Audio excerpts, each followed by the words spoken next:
warm welcome to all of you, plus Dr. Moinoddin for taking your time out, and of course our dear Manish, who's the hospital director of Millers Road. So today, yes, bariatric surgery is something where Dr. Moinoddin is going to set the context.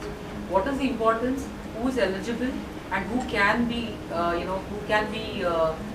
eligible for bariatric, and who can be, going through this part of the surgery? Because obesity is something all of us would want to, have that petite figure, but is it advisable medically, to undergo for the surgery? I think all this highlight would be shared by Dr. Moinoddin today. But having said this, on the account of completion of 200 bariatric surgery, which is definitely a milestone, we would want to extend a round of applause to you, doctor. Thank you so much for that. And we want to keep the conversation candid, because we have the journalists and the influencers, especially from the community, who can talk more about bariatric. So the more candid you go, less of medical terminology and more questions they have, it will be better. But what should be the highlight, and who can get a bariatric surgery is something we are looking for. Hi everyone, Assalamu alaikum. So basically everyone knows this world is going towards a pandemic of obesity. Everyone is almost, somehow they are not normal weight. Somehow everyone has gained weight in the pandemic also, sitting in even our lifestyles and everything, sedentary habits and a lot of screen time and all these things. But everyone, you can say 10, 15 kgs overweight, 20 kgs overweight, 3 kgs, 5 kgs. So obesity is going to be a big problem in future. So to be very frank, when this bariatric surgery started 50 to 60 years back in US and Europe, then they predicted India is going to be the highest number of surgeries are going to be performed in India, because the reason is we all Indians eat a lot of sweets and a lot of rice. We are all, especially South India. So what happens, we all have a central obesity. This obesity will cause a lot of diseases. If I can really say, obesity is the mother of all diseases.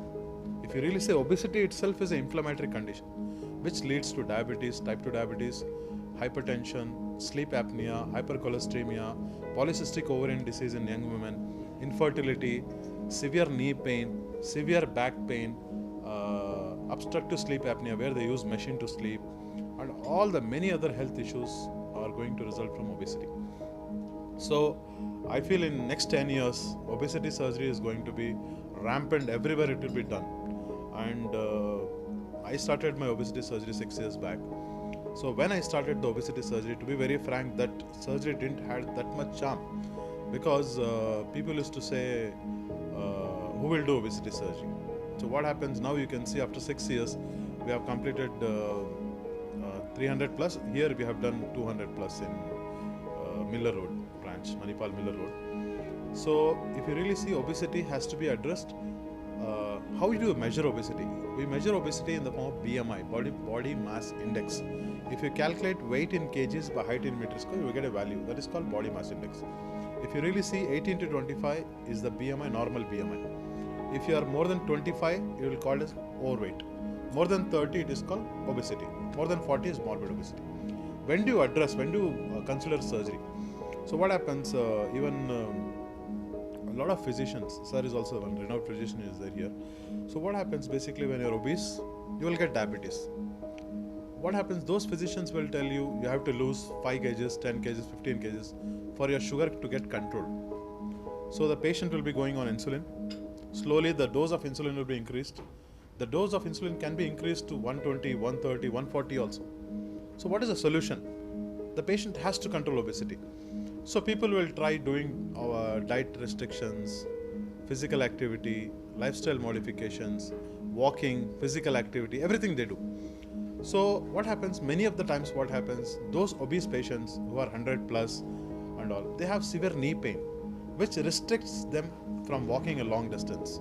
Number 2 point is, they will have health issues like hypothyroidism, polycystic ovarian disease. Even though they don't eat, they keep on piling weight. So this multiple health issues and physical restrictions, what will happen? These people are unable to lose weight with diet and exercises. So what is the option? Before, when you are too much obese, 150, 140, they used to lose hope. They used to say, there is no other option, what will you do? Leave it to his fate. So now, there is something called keyhole bariatric surgery. The surgery is not a cutting surgery. It's all with a small incisions, maybe around 0.5 to 1 centimeter incision with the small holes. So laparoscopic technique we do surgery. And what happens? There is no concept of removing of stitches and all these things. The surgery will be done in 1.5 hour. The patient will be out of bed in another 2 to 3 hours. Next day we'll discharge the patient. Just like a simple gallbladder hernia, any uterus, any surgery, we mobilize the patient within 2-3 hours. How quick the surgery is. So the technology has improved, and we have the best camera system here, which makes the surgery looks quite simple. And we discharge the patient next day. So what is the advantage of doing this surgery? What happens when you are obese, when you have type 2 diabetes and you are taking so many medications, you have medication for hypertension, you have medication for hypercholesterols, you are taking medication for thyroid, you take so many painkillers for the knee. You know, a lot of painkillers will cause kidney damage. So what happens? Post-surgery, we reduce the medication most of the time. In the next 8 to 10 months, the patient will lose weight. So in this duration, what happens? Slowly we stop the medicine for diabetes. Within a week or 10, I stop the medicine for diabetes. And number 2, slowly we stop the medicine for blood pressure, cholesterol. And what happens? The pressure on the knees reduces because the burden reduces, fat burden. So definitely the pain improves. Improvements, the pain reduction happens. If you really say, some studies says 82% relief of the pain will happen for the knee pain when you lose weight, when you lose 20 to 30 kgs. That was happen. And we have seen patients planned for knee replacement. They can't do knee replacement because the weight is too much. So what happens? The orthopedician will suggest them lose weight. If you don't lose weight, the knee replacement will fail. Even though you put a knee, implant, it will fail. So what happens? This surgery can be a prerequisite for the knee replacement also, and we can avoid major spine surgeries also, because when you lose weight, if the problem spinal pain is because of overweight, definitely you may not require it. And even now what I am seeing is all the young crowd is coming to us, very young crowd, like 20 years, 25, 30 years, who are having polycystic ovarian disease. Those cysts in the ovary are not allowing them to menstruate. Those patients will not be menstruating for years together. One and 1.5 years, they didn't got the menses. And number 2, what happens? Even though they get married, conceiving is the big issue. With the polycystic ovarian disease, the egg production quality will not be good. So conceiving is one more issue. Many other times I get references from the infertility doctors. They are obese, we tried IVFs, they are unable to conceive. Even though losing weight can make them reverse the PCOD, polycystic ovarian disease.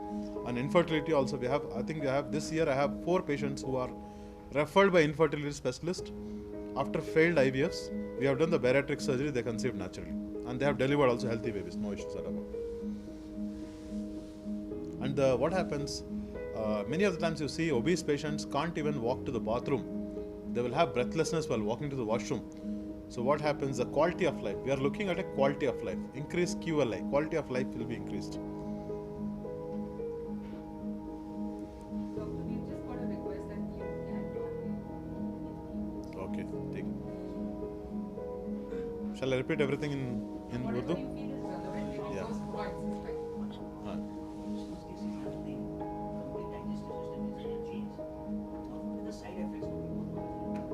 Yes.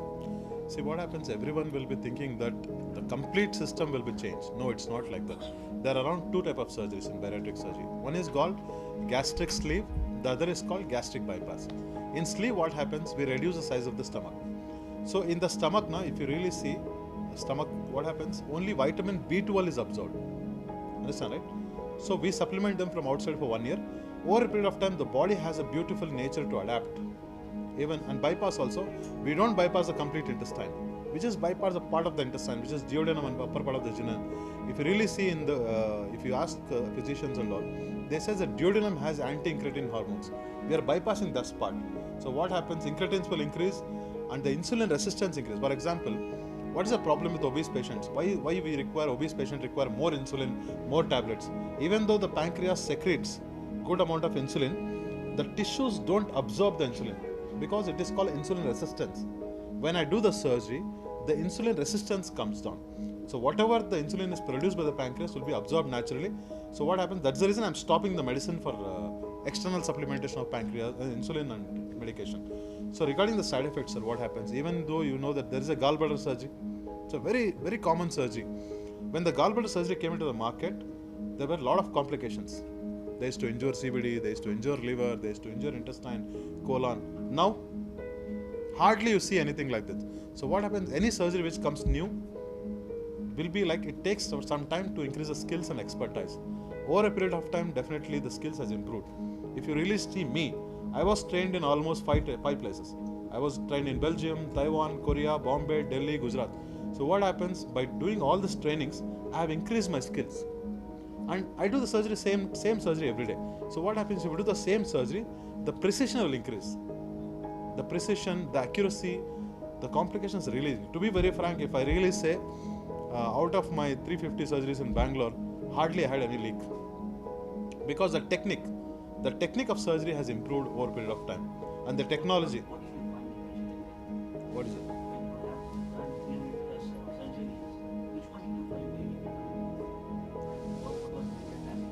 See what happens, quite patients, like one or two patients I want to discuss, three patients I want to discuss. One patient was 240 kg, which we did. The task was the abdominal wall thickness. The abdominal wall thickness was too huge. We put it holes, right, keyhole. The trocar was unable to hook completely inside, still a little bit outside. So what happens, there's a task, and the few instruments can break during the surgeries. I did one patient with 240 kg, one with 235, one is 200 plus. So in this 200 plus kgs, we find little difficulty, but we are trained to handle those kind of cases. We have done those surgeries, a lot of surgeries in Mumbai and all. So we never had a problem. Somehow we have successfully done it. If I really say the 240 kg guy has lost 50 kgs, the 235 kg has lost 90 kgs in 8 months. So they will lose.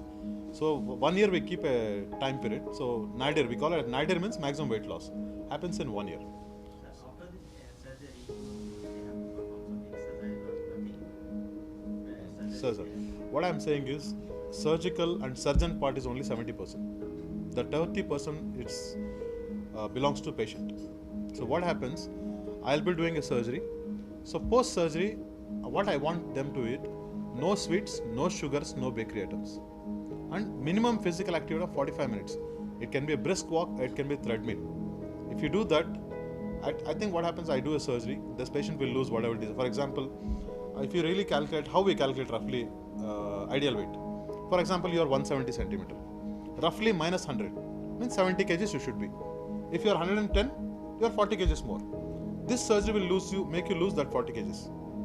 So what happens? I'll make you get to the target weight. It is up to you to maintain it. Maintain means no sweets, no sugars, no bakery items. You can eat whatever you are eating. I don't suggest any major diet changes.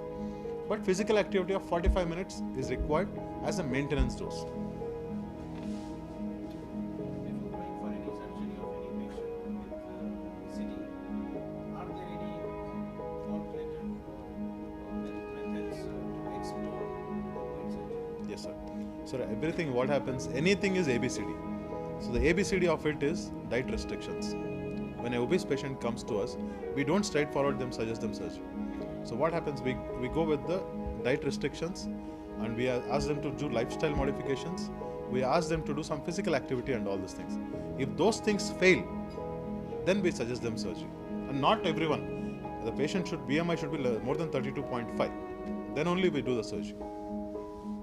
And many of the patients, what I see is, many of them come with BMI 40 plus. They directly come out. We give some diet trials. They don't lose, so we go with the surgery.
a cure.